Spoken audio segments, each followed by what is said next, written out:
ரொம்ப பழைய புக்கு இது. 1971 இந்த புத்தகத்தை போட்டிருக்காங்க தமிழ்ல. பிரிண்ட் எழுதிக்கிறாங்க, பாத்தீங்கன்னா தெரியும். 1971, அப்புறம் 83, 2001. கையில் வச்சது 2001 போட்ட புத்தகம். வேற 20 வருஷத்துக்கு முன்னாடி 3வது பிரிண்டா போட்ட ஒரு புத்தகம். இது தமிழ் பேப்டிஸ்ட் சர்ச்சு கீழ்பாக்கில் உள்ள பேப்டிஸ்ட் சபையில இருந்து போட்ட ஒரு புத்தகம். பெந்தகோஸ்தேல இருந்து சீர்திருத்த சத்தியத்துக்கு வர்றதுக்கு ரொம்ப முக்கியமான ஒரு புத்தகம். இந்த மதுரை சர்ச்சில் வந்து முத வாசிச்ச ஒரு புத்தகம். ஒரு ரட்சிப்பை குறிச்ச உண்மையா ஒரு கிறிஸ்தவ நாம் இருப்பதற்கான சில அடிப்படையான விஷயங்கள் இதுல உள்ளடங்கியது. சரிங்களா? தொடர்ந்து இதை வாசிக்க நம்ம கேட்கலாம். இதுல பொருள் அடக்கத்துல நீங்க பாத்தீங்கன்னா 2 பகுதி பிரிச்சிருப்பாங்க. முதல் பகுதி 2வது பகுதின்னு சொல்லி அதுல ஒரு மனிதன் கிறிஸ்தவன் என்று சொல்வதற்கான தேவையற்ற அடையாளம், அதாவது அவசியம் இல்லாத அடையாளம், எதுலாம் ஒருத்தனை கிறிஸ்தவன் ஆக்காது அப்படின்றதுக்கு ஒரு 7 அடையாளம் சொல்றாங்க. அப்புறம் எந்த அடையாளம் இருக்குன்னா ஒருத்தன் மெய்யான கிறிஸ்தவனா இருக்க முடியும்னு சொல்லி ஒரு 11 அடையாளம் சொல்றாங்க. இது போலியா இன்னைக்கு கிறிஸ்தவ அடையாளமா சொல்லக்கூடியது, இது உண்மையா இருக்கக்கூடியது. ரெண்டையுமே எழுதுறாங்க. இது ஆங்கிலத்துல ஒரு பெரிய புத்தகம், 4000 பேஜ் உள்ள புத்தகம். அதை சுருக்கி நம்ம தமிழ் மக்களுக்காக எளிமையா போட்டிருக்கிறாங்க. ரொம்ப ஈஸியா வாசிக்கக்கூடிய ஒரு மொழிநிலையில தான் இருக்கு. முதல்ல இந்த முன்னுரைன்ற 3வது பேராகிராஃபை வாசிச்சுட்டு அப்புறமா நம்ம உள்ள இருக்கிற காரியத்தை சிந்திக்கலாம். சரிங்களா? முன்னுரை 3வது பேராகிராஃப்ல அது இருக்கு.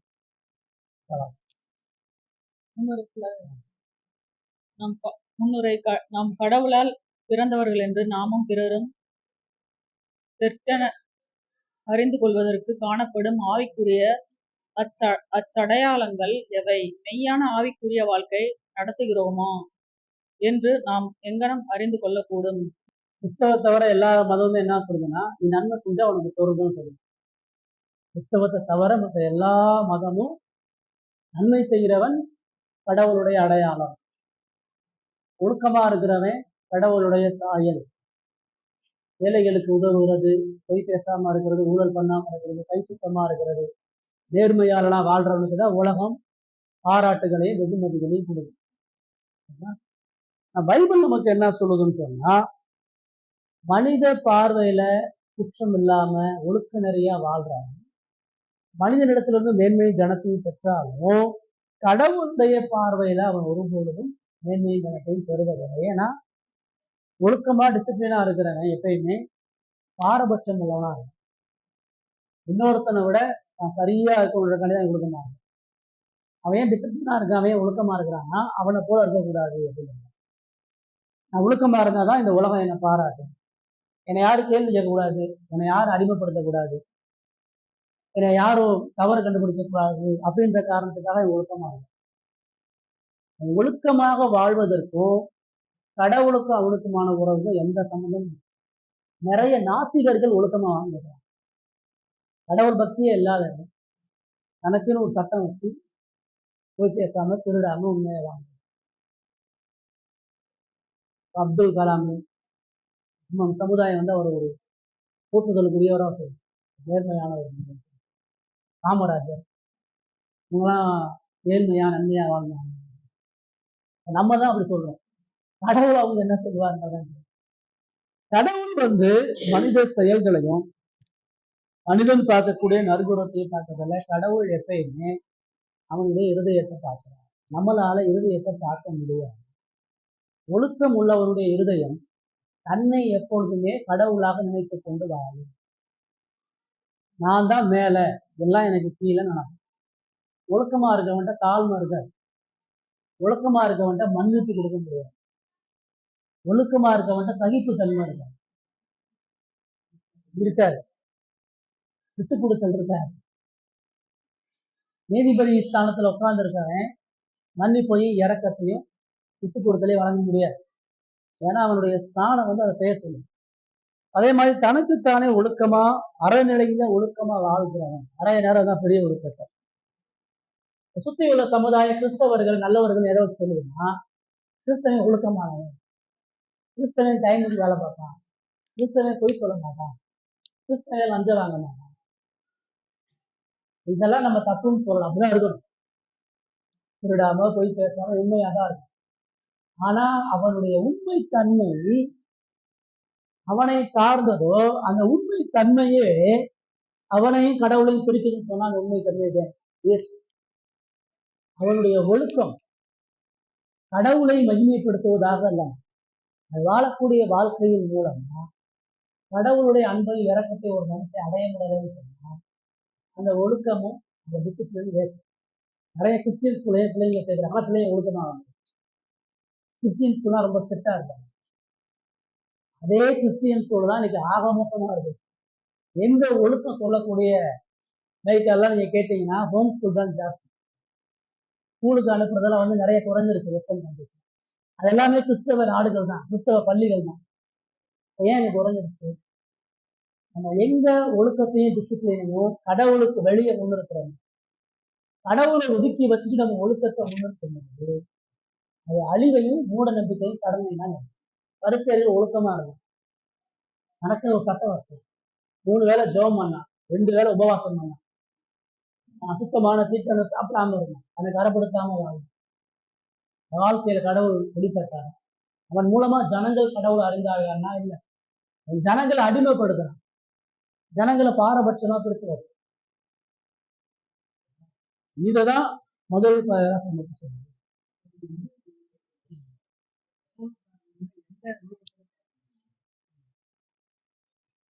அடுத்த வேலை நம்ம வாசிப்போம், சொல்றேன். நீங்க என்ன நினைக்கிறீங்கன்னா நல்லவனா இருந்தா அவன் கடவுள் ரூபத்துல இருக்கிறான் அப்படின்னு உலகம் சொல்லுது. நான் வேதம் என்ன சொல்றேன்னா அந்த நல்லவன்ற தரம் இருக்கு பாத்தீங்களா, அது நீங்க வைக்கிற தரம் கிடையாதுன்னு சொல்லுங்க. நம்ம ஒருத்தர் நல்லவனா எப்படி பார்க்கணும்னா திருடாம பொய் பேசாம யாரையும் துரோகம் பண்ணாம இருக்கு. நான் கடவுள் அது மட்டும் இல்லைன்னு சொல்றேன். அதுக்குள்ள மட்டும் நல்லவன் அடங்குறது இல்லை, அது அதுக்கு மேல ஒண்ணு செய்யணும். கடவுள் இதெல்லாம் தாண்டி ஒண்ணு மனுஷங்க எதிர்பார்க்க. அது அடுத்த பார்க்கணும். முதல் விஷயம் சொல்லுது, ஒழுக்கமா நான் இருக்கிறனால நான் கிறிஸ்தவன் என்கிற அடையாளத்தை ஒருபொழுதும் உண்ட முடியாது. ஒழுக்கத்துக்கு கிறிஸ்தவத்துக்கு சம்மந்தம் கிடையாது. 2வது பாராகிராஃப். அதன் காரணமாக சீர்கெட்டவர்களை புகழ வேண்டும் என்பது நமது கருத்தன்று. சுயமும் தீயொழுக்கமும் கிறிஸ்தவ பண்புகள் அல்ல. ஃபர்ஸ்ட் பேராகிராஃப் 2வது பாராகிராஃப் முரண்பாட சொல்லுது. கிறிஸ்தவன் ஒழுக்கம் உள்ளவன் அப்படின்னு நம்ம சொல்ல முடியாது. ஒரு இந்துவும் ஒழுக்கம் உள்ளவனா இருக்கும், ஒரு முஸ்லீமும் ஒழுக்கம் உள்ளவனா இருக்கும். அப்ப எனக்கு மட்டும் இதுக்கு தனியா கிறிஸ்து இயேசுட்ட வந்தா தூய்மையானவனா மாறிடலாம், இயேசுட்ட வரும்பொழுது நேர்மையா ஒழுக்கம் உள்ளவனா மாறிடலாம் அப்படின்னு அவன் சொல்ல. நான் இந்துவா இருக்கும்பொழுதே ஒழுக்கமா தான் இருக்கேன், நான் இந்துவா இருக்கும்போது பொய் பேசணும் திருட, எனக்கு எதுக்கு இயேசுன்னு அவனுக்கு போய் நம்ம என்ன பேசுறது? விவேகானந்தர் அதான் சொன்னார். என்ன சொன்னாரு? எங்கள்கிட்ட தேவ பக்தி இந்துஸ்ல நிறைய இருக்குது, நீ எதுக்கு பிரிட்டிஷ்ல இருந்து நற்போதகத்தை எங்களுக்கு கொடுக்குற? நாங்க ஏற்கனவே நற்போதகத்துலதான் இருக்கிறோம், நாங்க நற்செய்தியின்படி வாழ்ந்துட்டு தான் இருக்கிறோம், எங்களுக்கு எதுக்கு நற்செய்தி? புத்த மதமும் அப்படிதான் சொல்லுது, முஸ்லீமும் அப்படிதான் சொல்றோம். அப்ப நம்ம ஒழுக்கம்னா ஒரு கிறிஸ்தவனுக்கு அடையாளம் அப்படின்னா இந்த ஒழுக்கம் எல்லாருக்கிட்டே இருக்குது. நல்லவன்றவே கிறிஸ்டியன்ஸ் மட்டும், இந்துவே நிறைய நல்லவன் இருக்கிறாங்க, இழக்கிறாங்க. முஸ்லீம்லையும் நிறைய சோசியல் சர்வீஸ் பண்றவங்க இருக்கிறாங்க, புத்த மதத்திலையும் சிம்பிளா வாழ்றவங்க இருக்கிறாங்க. ஒழுக்கம் ஒண்ணு மட்டும் கிறிஸ்தவ அடையாளம். அதுக்காண்டி ஒழுக்க கிறிஸ்தவ அடையாளம்ன்றதுக்காண்டி நான் எப்படி நாளும் வாழ்ந்துக்கலாம், நான் தப்பு பண்ணாலும் பிரச்சனை இல்லை, நான் போய் பேசினாலும் பிரச்சனை இல்லை, நான் திரும்பினாலும் பிரச்சனை இல்லை, அப்படி இல்லை. நம்ம என்ன சொல்ல வரோம்னா ஒழுக்கம் நம்முடைய புறம், நம்முடைய வெளிப்புறத்தை சுத்தப்படுத்த ஆசைப்படும். ஆனா கிறிஸ்தவம் முதலாவது நம்முடைய இருதயத்தையும் ஆத்மாவையும் சுத்தப்படுத்த. சுத்தம் உள்ள வராம வெளியே வரக்கூடாது. வெளியில நீ ஒழுக்கம் உள்ளவனா இருக்கிறத விட உன் இருதயத்திலையும் ஆத்மாவிலையும் ஒழுக்கம் உள்ளவனா இருக்கு. அந்த இருதயத்தினுடைய ஒழுக்கத்தை கடவுள் தான் கொடுக்க முடியும். கடவுள் இருதயத்தை ஒழுங்குபடுத்தாம ஒழுக்கம் உருவாக. நான் 9 மணிக்கு கரெக்டா தவறாம வேலைக்கு போயிடலாம், 9 மணிக்கு நான் தவறாம போறது முக்கியம் கிடையாது. 9 மணிக்குல இருந்து சரியா வேலை செஞ்சு முடிக்கிறதா முக்கியம். நான் எப்படி ஆரம்பிக்கிறேன்னு முடிக்கிறேன், நான் எப்படி செஞ்சு முடிக்கிறேன்றதா முக்கியம். அப்ப ஒழுக்கம் அகத்திலேயே புறத்திலே இருக்கணும். நிறைய கிரேக்க தத்துவங்கள், பழமொழிகள் நம்ம சமுதாயத்துல திருவள்ளுவர், நிறைய சமுதாயத்தில் நிறைய மத தலைவர்கள் உருவாகும் பொழுது அவர்கள் ஒழுக்க நெறிகளை தான் சொன்னாங்க. நீதி கதைகள் அப்படின்னு நம்ம ஸ்கூல் எல்லாம் படிக்கிறோம். ஒரு கதை சொல்லி அதன் மூலமா ஒரு உண்மையை வந்து மக்களுக்கு, அதே மாதிரி இதிகாசங்கள், புராணங்கள், இது எல்லாமே வந்து மக்களை ஒழுங்குபடுத்துவதற்கு. அப்ப அந்த காலத்துல இயேசு வாழ்ந்த காலகட்டத்துல ஏற்கனவே நிறைய கிரேக்க தத்துவ சாஸ்திரிகள் இருந்தாங்க. அந்த படைப்ப, கடவுளை, பாவத்தை எல்லாத்தையும் குறித்த போதனை சொல்லிட்டு இயேசு வரும்பொழுது புதுசா பாவத்தை குறித்து, புதுசா ஒழுக்கத்தை குறித்து சொல்ல வேண்டிய அவசியம் இல்லை. முழு உலகத்துக்கும் ஒழுக்கம்னா என்னன்ற செய்தி போயிருச்சு. இப்ப நற்குணத்தையும் நல்ல ஒழுக்கத்தையும் கிறிஸ்துவ அறியாதவர்களே வெளிப்படுத்தும் பொழுது கிறிஸ்துவர்களா நாம் எதுக்கு அதை வெளிப்படுத்துறோம்? நம்ம அதை வெளிப்படுத்தக்கூடிய அவசியம் என்ன அப்படின்றத பார்க்கும் பொழுது வேதம் நமக்கு என்ன சொல்லுது?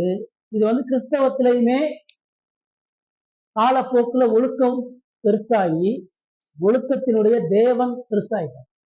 ஒழுக்கத்தை கொடுத்த தேவனுடைய விருப்பங்களும் தேவனுடைய குணாதிசயங்களும் இல்லாமல் ஆகிறது. ஒழுக்கம் கடவுளை மறைத்து போடுகிறது, கடவுளுடைய இருதயத்தையும் கடவுளுடைய குணாதிசயங்களையும் மறைத்து போடுகிறது. வெறும் மனித ஒழுக்கம். ஒவ்வொரு மனித ஒழுக்கமும் கடவுளுடைய சட்டத்தை வெளிப்படுத்தும். கடவுளுடைய இருதயத்தை வெளிப்படுத்துவதற்கு தான் தேவன் சட்டத்தை கொடுக்கிறார். ஒழுக்கம் ரொம்ப சிம்பிள். பைபிள் பிரகாரம் ஒழுக்கன்றது நியாய பிரமாணத்துக்கு கீழ்ப்படிஞ்சு வாழ்றோம். நியாய பிரமாணம் நமது கடவுள் கிடையாது. நியாய பிரமாணம் நம்ம ரட்சிக்காது. ஆனா நம்ம நியாய பிரமாணத்துக்கு கீழ்ப்படுகிறோம், நியாய பிரமாணத்தின்படி வாழ பிரயாசப்படுறோம். ஏன்? இந்த நியாய பிரமாணம் தான் எனக்கு கடவுளுடைய அன்பை சொல்லுது. இந்த நியாய பிரமாணம் தான் கடவுளுடைய பரிசுத்தத்தை சொல்லுது, கடவுளுடைய நீதியை சொல்லுது. இப்ப நான் நோய்வாய்ப்பட்டு இருக்கிறேன், எனக்கு ஒரு மருந்து தேவை.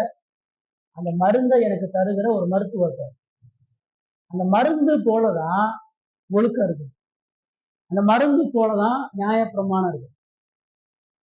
ஆனா அந்த மருந்து மட்டும் என்னை சுகப்படுத்தாது. அந்த மருந்தை கண்டுபிடிச்சி அந்த மருந்தை நான் சாப்பிடணுமா, அந்த மருந்தை நான் அப்ளை பண்ணணுமா, அந்த மருந்தை எந்த அளவுக்கு நான் உட்கொள்றத அந்த மருத்துவரை நம்ம சொல்லணும். மருத்துவர்கிட்ட கேட்காம, மருத்துவருடைய உதவி இல்லாம மருந்து எனக்கு வேலை செய்யாது.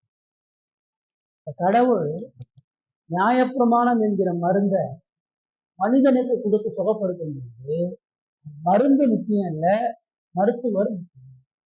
இந்த உலகம் மருந்தை கொடுத்துருச்சு, மருத்துவரை விட்டு. அதனால அந்த மருந்து இந்த உலகத்துக்கு சரியா வேலை செய்யும்.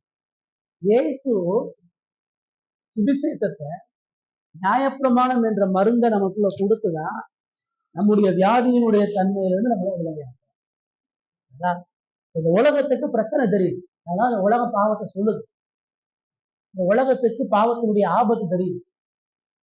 இந்த உலகத்துக்கு பாவத்திலிருந்து பரிசுத்தமா வாழணும்னு தெரியுது. இந்த உலகத்துக்கு நீதியா உண்மையா இருக்கிறதா நல்லதுன்னு தெரியுது, ஆனா செய்ய முடியாது. கிறிஸ்தவ நம்ம சொல்லும் பொழுது பாவியான மனிதன் ஒழுக்கமா வாழணும், ஒழுக்கமா இருக்கணும், ஒழுக்கமா வாழ்ந்தாதான் கடவுளுடைய ஆசீர்வாதம், ஒழுக்கமா வாழ்ந்தாதான் மதிப்பு, ஒழுக்கமா வாழ்ந்தாதான் நல்லது. ஆனா அந்த ஒழுக்கம் நாம எதிர்பார்க்கிற, நாம வைக்கிற அளவுல கிடையாது. அந்த ஒழுக்கம், இந்த ஒழுக்கத்தை ஏற்படுத்திய தேவனது அளவு. பரிசேயர் வந்து நியாயப்பிரமாணத்தை நான் பூரணமா கை கூட நினைச்சான். பவுல் சொல்றாரு, நியாயப்பிரமாணத்துல குற்றம் சாட்டப்படாதனே, என்னிடத்துல ஒரு குற்றமும் இல்லைன்றாரு. அதுக்காண்டி ஒருத்த குற்றம் இல்லைன்னு அர்த்தமா? பாவம் செய்யணும்னு அர்த்தமா? ஐஸ்வர்யமான வாலிபன் இயேசுட்ட வரும்பொழுது நான் திருடல, பொய் சொல்லல, எங்க அம்மா அப்பா கீழ்ப்படைய நியாயப்பிரமாணம் தான் முழுமையா கை கூட நம்ம நினைச்சான். ஆனா அது உண்மையா? அது எது ஒழுக்கன்றத கடவுளுடைய பார்வையில பார்க்கணும். கடவுளுடைய பார்வையில என்ன ஒழுக்கம், என்ன நற்குணம்ன்றதை பார்க்கறதுக்குதான் நமக்கு சுவிசேஷம் தேவை. நற்குணத்தை நம்ம நிராகரிக்கல. நற்குணம் கடவுளை வெளிப்படுத்தணும், கடவுளுடைய அன்பை வெளிப்படுத்தணும், கடவுளுடைய இரக்கத்தை வெளிப்படுத்தணும். அப்பதான் அது யூஸ். அது தெரசாவா இருக்கலாம், அப்துல் கலாமா இருக்கலாம், யாரா வேணா இந்த உலகத்துல இருக்கலாம். எந்த நற்குணம் நம்மை கடவுளிடத்தில் நடத்துறது, எந்த ஒழுக்கம் கடவுளுக்கு மகிமையை செலுத்துறது, ஆபத்தானது அழிவாங்க. அதான் என் கவனிக்க. ரைட். 3வது paragraph.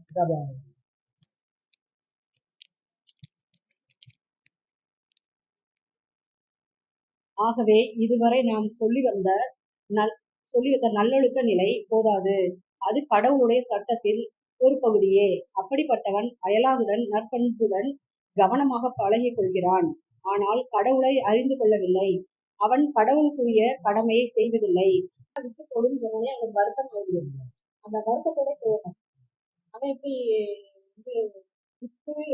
தன்னையாவே வெறுத்துட்டு வந்தாதான் ராஜ்யத்துக்கு போக முடியும் அப்படின்னு கடவுள் சொல்றப்ப, நீ விட்டுட்டு வான்னு சொன்னோடனே அவன் வருத்தப்படுறான், அது செய்ய மாட்டாங்க. அப்புறம் எப்படி அவன் வச்சுக்கிட்டு வருவான்? வர்றதுக்கு வாய்ப்பு இல்லைன்னா சொன்னாரு. ஆமா, இந்த பாவத்துடைய வஞ்சகமே என்னன்னா, பாவம் நம்மளை எப்பயுமே நல்லவனாவே சொல்லும். அதான் சரியா நீ பரவாயில்ல, நீ அவங்களோட பரவாயில்ல, நீ அப்படி இல்லை, நீ இப்படி இல்லை, அதெல்லாம் எவ்வளோ அநியாயமா இருக்கு, நீ எவ்வளோ நேர்மையா இருக்கு, எவ்வளோ கஷ்டப்படுற, எவ்வளோ உண்மை இல்லை. பாவம் எப்பயுமே நம்மளை பார்க்க வைக்கும். நம்மகிட்ட இருக்கிற பெருமையை பார்க்கறதுக்கு, நம்மகிட்ட இருக்கிற தகுதியை பார்க்கறது. நான் கடவுள் எப்பயுமே அவரை பார்க்க வைக்கிறேன். கடவுள் எப்பயுமே அவரது குணாதிசயங்களை பார்க்க வைக்கிறார்.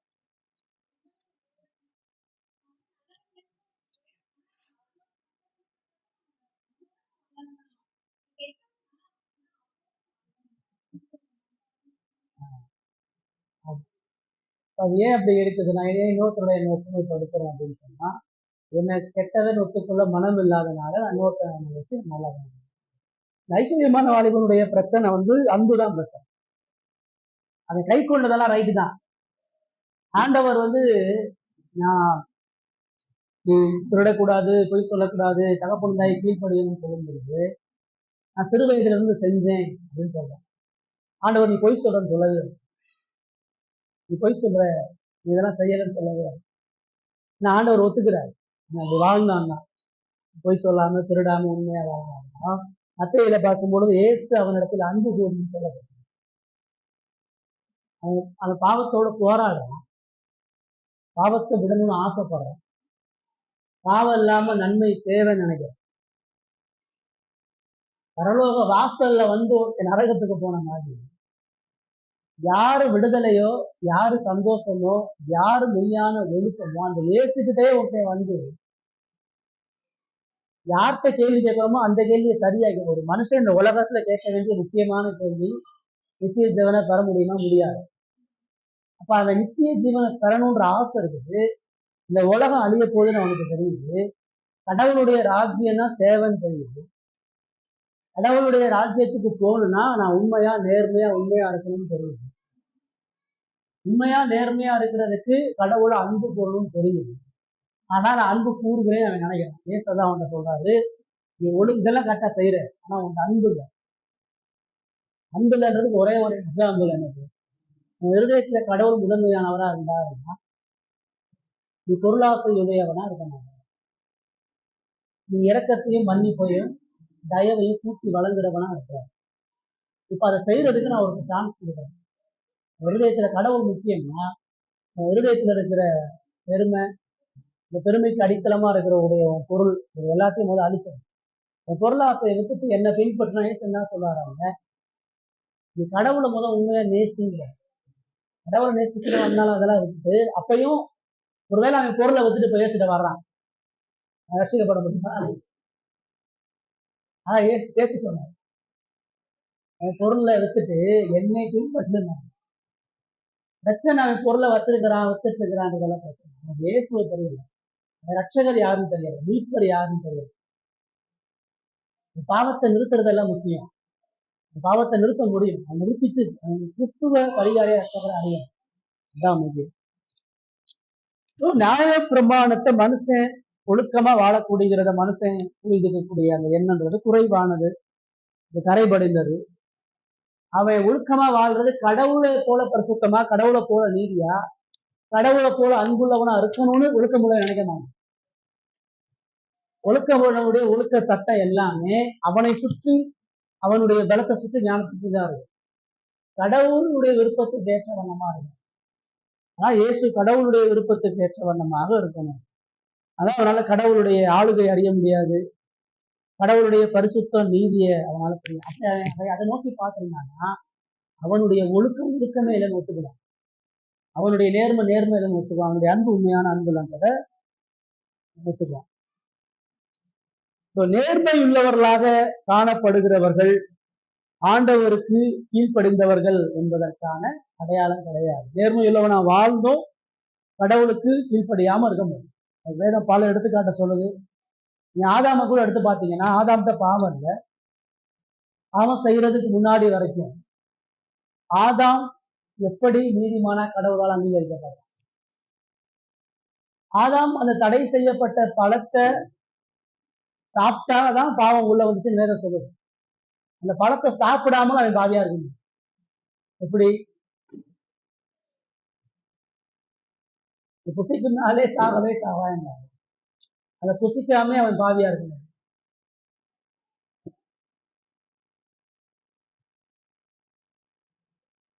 கடவுள் அவனுக்கு அந்த ஒரு கட்டளை மட்டும் கொடுக்கல. அவனுக்கு ஓய்வு நாளை ஏற்படுத்தி ஓய்வு நாளை ஆராதிக்க சொன்னான். அதை புசிக்காம ஓய்வு நாள் ஆராதிக்க இருந்தாலும் அவன் பாவிதான். கடவுள் முழு படைப்பையும் போஷித்து பராமரிக்க சொன்னான். அதை செய்யாம விட்டாலும் பாவிதான். அவன் மனைவிய மாம்சம் சரீரமாக நேசிக்க சொன்னான். அதை செய்யாம விட்டாலுமே அவன் பாவிதான். பாவம்ன்றது நம்ம ஒரு வட்டத்தை போட்டு இதுக்குள்ள மட்டும்தான் அப்படின்னா நம்ம சொல்ல முடியும். தேவனுடைய இருதயத்தினுடைய அன்பு, தேவன் நேசிக்கக்கூடிய பரிசுத்தம், நீதி, இது எல்லாம் இருக்கிறவன்னா கடவுளுக்கு ஏற்ற ஒழுக்கம் உள்ளவனாக இருக்க முடியும். மூணாவது. நாலாவது பாராகிராஃப் அவங்களோட கொடுங்க.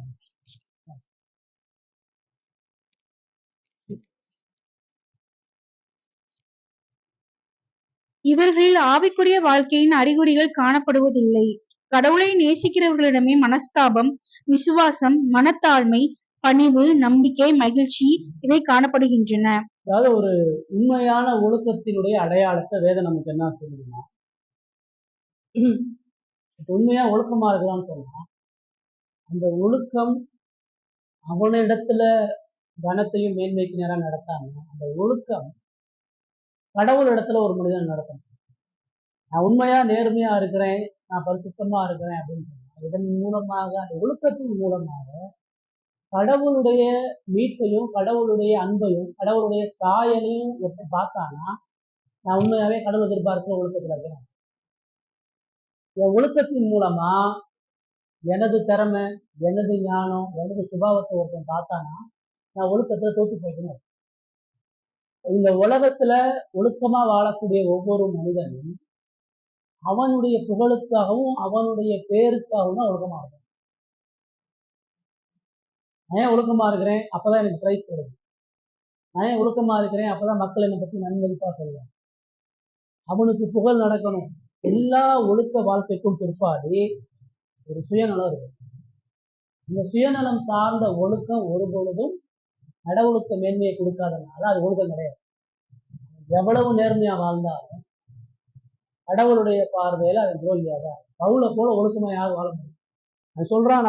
நான் பென்யமீன் கோத்திரத்தான், இஸ்ரவேல பிறந்த இஸ்ரவேலர், நியாய பிரமாணத்தின்படி குற்றம் சாட்டப்படாத பரிசேயர்ல பிறந்த பரிசு, மாம்சத்தின்படி நான் மேன்மை பாராட்டினா என் முன்னாடி ஒருத்தர் நிற்க முடியாது. அவ்வளத்தையும் பெற்று கிறிஸ்துவனுடைய சபையை துன்பப்படுத்தணும். அவ்வளவும் இருந்து கடவுளுடைய ஜனங்களையும் கிறிஸ்துவனுடைய சபையும் காலில் போட்டு முடிச்சு. இதான் ஒழுக்கம் செய்யும். ஒழுக்கம் மக்கள் மத்தியில் நன்மை பேரை கொண்டு வந்துடும். ஒழுக்கம் மக்கள் மத்தியில புகழை கொண்டு வரும். ஒழுக்கம் தனக்கான அடையாளத்தையும் புகழையும் கொண்டு வரும். ஆனா கடவுளை கொண்டு வரும். எந்த ஒழுக்கம், நீதி, உண்மை, பரிசுத்தம் ஒரு மனிதனை கடவுள் பக்கம் நடக்குதோ அதுதான் உண்மை. பவுல் ரட்சிக்கப்பட்டதுக்கு அப்புறம் அதே ஒழுக்கத்தை சிலுவைக்கு நேராக கொண்டு போய் நடக்கணும். அதே நேர்மையும் பரிசுத்தையும் கிறிஸ்துவை வெளிப்படுத்தும்படியாக செய்யணும். ரட்சிக்கப்பட்டதுக்கு அப்புறம் வேலையில உண்மையா இருந்தா, பொய் சொல்லாம இருந்தா, திருடாம இருந்தா சொல்றான், என்கிட்ட எந்த குற்றத்தையும் நான் அறியல, என்னை சுத்தி உள்ளவங்களும் என்னை குற்றம் சாட்டல, அதனால நான் நீதிமான் ஆகிறது அல்ல. என்ற குற்றமே இல்லைனாலும் நான் நீதிமான் ஆக முடியாது. இந்த நீதிமான் ஆக்குறவர் கர்த்தர். கர்த்தர் என்னை பார்த்து நியாயம் கேட்பாரு. நான் எப்படி வாழ்ந்தேன்றது ஏன் இருந்த இடம் போடாது, மக்கள் இடம் போட முடியாது. எனக்கான நீதியின் கிரீடத்துக்கு இருக்கிற கிறிஸ்து, அந்த கிறிஸ்துவை நான் கிருபையின்படி பின்பற்றுகிறேன். அப்ப ஒரு கிறிஸ்தவனை ஒழுக்கமா நேர்மையா இருக்கிறோம்னு சொல்லும் பொழுது அவன் வாழ்க்கையின் மூலமாக நீங்கள் தேவனை அறியும் பொழுதுதான் இயேசுவையும் ரட்சிப்பையும் அந்த ஒழுக்கம் கொண்டு போய் நிறுத்தினாதான் உண்மையான ஒழுக்கம். ஆனா ஒழுக்கமா வாழ்ற யாரும் அதை செய்யறது. அதனாலதான் அந்த ஒழுக்கம் அவனுக்கு வேதம் இருக்கலாம், கிறிஸ்தவ குடும்பத்துல பிறக்கலாம், ஆராதனைக்கு போகலாம், இறையில பிஹெச்டி முடிச்சிருக்கலாம், ஊழியம் பண்ணலாம், சபை நாட்டலாம், நிறைய மக்களுக்கு சுகத்தை கொடுக்கலாம், நிறைய குடும்பத்தை ஆதிக்கு நடத்தலாம். இவ்வளவும் இருந்தும் ஒரு கடவுளுக்கு எதிரே வாழ முடியும். அவனுடைய ஆவிக்குரிய திறமையோ பதவியோ சூழ்நிலையோ குற்றமற்ற வாழ்வோ அவனை கடவுளுக்கு நெருங்கியாக. இதான் சொல்லுது. ஃபைனல் கடைசி வாசகம், கடைசி பாரதம். ஒருவன் நல்ல ஒழுக்கம் உள்ளவனாய் இருந்தும் அவன் இருதயத்தில் தேவ அன்பு இல்லாமல் இருக்கலாம். என்னோடு இராதவன் எனக்கு விரோதமாய் இருக்கிறான் என்று இயேசு சொல்லியிருக்கிறார். இயேசுவின் காலத்தில் யூத மத தலைவர்கள் நேர்மையுள்ளவர்கள் என்று நன்கு மதிக்கப்பட்ட போதிலும் அவர்கள் இயேசுவுக்கு கொடிய பகைவர்களாய் இருந்தார்கள். அவர்கள் சுயநீதி உடையவர்கள், அவர்கள் நற்குணசாலிகள் என்று மக்கள் எண்ணினாலும் அவர்கள் கடவுளுக்கு பகைவர்கள். நல்ல ஒழுக்கத்தினால் இருதயம் நலமாகிறது இல்லை. ஒழுக்கத்துக்கும் இருதயத்துக்கும் சம்பந்தம் கிடையாது. வெளியில நான் எவ்வளவு ஒழுக்கமா இருந்தாலும் அது இருதயத்துல எந்த பாதிப்பை எனக்கு ஏற்படுத்துறது. நல்லொழுக்கம் பரிசுத்தத்தை உருவாக்காது. நல்லொழுக்கம் நீதியுள்ள வாழ்க்கையை உருவாக்காது. நல்லொழுக்கம் கடவுளுடைய அன்பை உருவாக்காது. நல்ல ஒழுக்கம் பொறுமையை உண்டு பண்ணாது. நல்லொழுக்கம் ஆவிக்குரிய கனிகள் சொல்லக்கூடிய கடவுள் எதிர்பார்க்கிற எந்த கனிகளையும் உண்டு பண்ணாது. ஒழுக்கமா இருக்கனால சந்தோஷமா இருக்க முடியாது, நிச்சய அடக்கம் உள்ளவனா இருக்க முடியாது. ஐஸ்வர்யவானுக்கு அதான் பிரச்சனை, பவுலுக்கு அதான் பிரச்சனை. நீடிய சாந்தமா இருக்க முடியாது, தயவா இருக்க முடியாது. விசேஷம் வெளிப்படுத்தக்கூடிய கடவுளை குறிச்ச எந்த விஷயத்தையும் அவனால சொல்ல முடியாது. ஒழுக்கன்றது வெளிப்புற அழகு தானே ஒழிய இருதயத்துக்கான எந்த மாற்றமும். நான் இருதயத்துல மாற்றம் அடையணும்னு சொன்னா கடவுள் இருதயத்துல செயல்படாத வர மாற்றம் அடைய முடியும். ஒழுக்கம் உள்ளவர்கள் நித்தியத்தை குறித்து யோசிப்பவர். அவனுக்கு நித்தியத்தை குறித்து எந்த கவலையும். இந்த உலக வாழ்க்கையில நேர்மையா உண்மையா வாழணும். ரொம்ப நம்ம கவனமா கிறிஸ்தவனா யோசிக்கணும். ஆனா ஒழுக்க வாழ்க்கை எந்த பிரச்சனையுமே இல்லை. ஒழுக்கத்துலதான் இவ்வளவு பொருள்படி இருக்குது. ஒழுக்கமா வாழ்றதான் கடவுள் வெறுக்கிறாரே, நான் எதுக்கு ஒழுக்கமா வாழ்றதுன்னு யோசிக்கிறேன். ஆண்டவர் நியாய பிரமாணத்திலிருந்து நம்ம ரட்சித்து இருந்த நியாய பிரமாணத்தை கைக்குள்ள வைக்கதான் ரட்சித்து கொடுத்துருக்கிறார். 10 கட்டளையில கைக்குள்ள முடியாததுக்கு தான் எனக்கு இயேசு தேவை. ஆனா இயேசு விசுவாசத்துக்கு அப்புறம் இந்த 10 கட்டளை கைக்குள்ளக்கூடிய பலன் அவர் தர்றார். அந்த பலன் மூலமாக அவர் மகிமைப்படுகிறார். ஆண்டவர் ஒழுக்கம் எல்லாமே தப்புன்னு சொல்லல. இயேசு இல்லாத ஒழுக்கம், இயேசுவுக்கு மகிமை தராத ஒழுக்கம், சுவிசேஷம் இல்லாத ஒழுக்கம், சுவிசேஷத்தினால வரக்கூடிய கடவுளுடைய மகிமையற்ற ஒழுக்கத்துக்கு தான் வேதம் தப்புன்னு சொல்லுங்க. அதான் அவர் சொல்றாரு மத்தேயு 6 பரிசேயர் சதுசேயர் என்பவருடைய நீதியிலும் உங்கள் நீதி அதிகமா இருக்கணும்ன்றார். நாங்க என்ன சொல்லுவாரு, அந்த மக்கள் மத்தியில நேர்மையுள்ளவனா உண்மையுள்ளவனா இருக்கிறான். ஆனா அவனுடைய உள்ளான இருதயத்தினுடைய கேடு எல்லாமே மாய்மாறும். அவனுடைய ஜபம், உபவாசம், ஆராதனை, அவனுடைய பக்தி, அவனுடைய இழப்பு, காணிக்கை எல்லாத்துலயும் தோழியாதான் இருக்கு. நீ இதையுடைய கிறிஸ்தவமும் இந்த வெளிப்புற பக்தியை தான் பரலோகத்துக்கு இப்ப நினைச்சிருக்கிறேன். நான் முழுவரப்பு ஜபம் பண்ணிட்டேன், நான் வாரத்துக்கு உபவாசம் பண்ணிட்டேன், நான் ஊழியத்தை தாங்கிட்டேன், நான் காணிக்கை கொடுத்துட்டேன், நான் ஆராதனைக்கு தவறு இல்லாம போறேன், நான் ஜப சிந்தையாவே இருக்கிறேன், இப்படிலாம் வச்சுட்டு இதனால் கடவுளை என்னை கொண்டு போவாரு. அப்படி சொல்றேன். இந்த ஒழுக்கங்கள் எல்லாம் முதலாவது இருதய மாற்றத்துல இருந்து, பாவ மன்னிப்புல இருந்து, கிறிஸ்துவ நேசிக்கிற நேசத்துல வரணும். இயேசுவனால மீட்கப்பட்டவனுடைய ஒழுக்கமும் இந்த உலகத்தினுடைய ஒழுக்கத்துக்கும் நிறைய முரண்பாடு இருக்கு. அதனுடைய சுபாவம் வேற, தன்மை வேற, செயல்பாடு வேற, முடிவு வேற, இலக்கு வேற. நான் ஒழுக்கமா இருக்கணும். ஆனா இந்த ஒழுக்கம் எதுக்காக இருக்கிறேன்? நான் போய் பேசாம இருக்கணும், ஏன் இருக்கிறேன்? நான் நேரத்துக்கு வேலைக்கு போகணும், ஏன் அப்படி இருக்கிறேன்? நான் வீட்டு வேலையை ஒழுங்கா செய்யணும், ஏன் அப்படி இருக்கிறேன்? நான் எனக்கு கிறிஸ்தவனா பாதுகாத்துக்கிறதுக்கு அப்படி இல்லை. இந்த கடவுள் நேசிக்கிறார் இப்படி வாழணும். இன்னொன்னு, நான் இப்படி வாழ்வதன் மூலமா இயேசுவினுடைய சுபாவத்தை ஜனங்களுக்கு நான் கொண்டு போய் சேர்க்கிறேன். என் ஒழுக்கத்துக்கு காரணம் நான் இல்லை, எனக்குள்ளாக இருக்கக்கூடிய தேவன்றதை நான் சொல்றேன். மகிமையும் கனமும் தேவனை நோக்கி போகிறது. அங்க மனித பெருமைகளுக்கோ மனித எண்ணங்களுக்கோ இருக்க இடத்து வாய்ப்பு. கிறிஸ்துவுக்குள்ளாக ஒழுக்கமா வாழ்றவன்னா செல்ஃப் டினையல் உள்ளவனா இருப்பான், சுயத்தை அழிப்பான், தனக்கான கனத்தை பெறாம இருப்பான், தன்னை தாழ்த்துவான், காலை கழுவ ரெடியா இருப்பான், சிலுவையை சுமங்க ரெடியா இருப்பான். உண்மையான ஒழுக்கமே சுயத்தை சிலுவையில சுமந்து சிலுவை உலகத்தை காட்டுறதான் உண்மையான ஒழுக்கம். இயேசு அப்படிதான் காட்டினார். இயேசு நியாய பிரமாணத்தினுடைய உச்சக்கட்ட அன்பை சிலுவையில தான் காட்டுறாரு. கடவுளுடைய அன்பு பரிசுத்த சொல்ல வேண்டிய நியாய பிரமாணம் சிலுவைக்கு நேரா கொண்டு போய் அதனுடைய பூரணத்துவத்தை காட்டு. ஆதாம் கையில நியாய பிரமாணத்தை கடவுள் கொடுக்கும் பொழுது அந்த நியாய பிரமாணத்துக்கு கீழ்ப்படுகிறதல்ல கடவுளுடைய மகிமை. நியாய பிரமாணத்தினுடைய சுபாவத்தின் மூலமா கடவுளை வெளிப்படுத்தும் பொழுதுதான் அது அவருக்கான கணக்கு. ஏவாழ்ட்டையும் படைப்புகள்கிட்டையும் கடவுளை ரெப்ரசன்ட் பண்றவனா இருக்கும். அதை ரெப்ரசன்ட் பண்ணாம எவ்வளவு ஒழுக்கமா இருந்தாலும் அது வீண். அதேதான் இஸ்ரவேலருக்கு நியாயப்பிரமாண சட்டத்தை கொடுக்கும் பொழுது வெறுமனே அவங்க மற்றவங்களோட வித்தியாசமானவங்கன்றக்காண்டி கொடுக்கல.